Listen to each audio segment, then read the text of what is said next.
बिस्मिल्लाहिर्रहमानिर्रहीम। आज की वीडियो में हम कलिमा या आयत के आखिर में वक्फ करने का तरीका जानेंगे।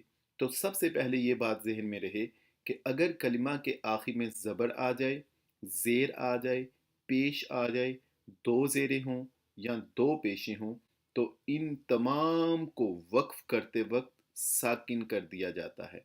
जैसे अल आलमीना से अल आलमीन, अर्रहीमी से अर्रहीम, नस्ताईन से नस्ताईन, हीनिन से हीन, अज़ीम से अज़ीम।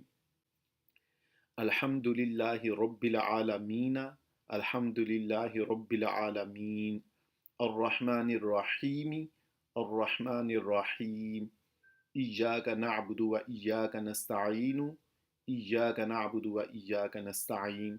इसी तरह आगे अगर कलिमा के आखिर में दो ज़बर आ जाएं तो वक्फ करते वक्त उसको खड़ी ज़बर से बदल देंगे। जैसे सवाअन से सवा। अगर कलिमा के आखिर में दो ज़बर अलिफ आ जाए तो वक्फ करते वक्त उसे एक ज़बर अलिफ से बदल देते हैं। जैसे क़लीलन से क़लीला। इसी तरह अगर कलिमा के आखिर में गोल ता आ जाए तो वक्फ करते वक्त इस गोल ता को हा से बदल देते हैं और साकिन कर देते हैं। जैसे अल क़ारिअतु से अल क़ारिअह। इसी तरह अगर आखिर में पहले से ही जज़म या सुकून हो तो उसे उसी तरह रहने दिया जाता है।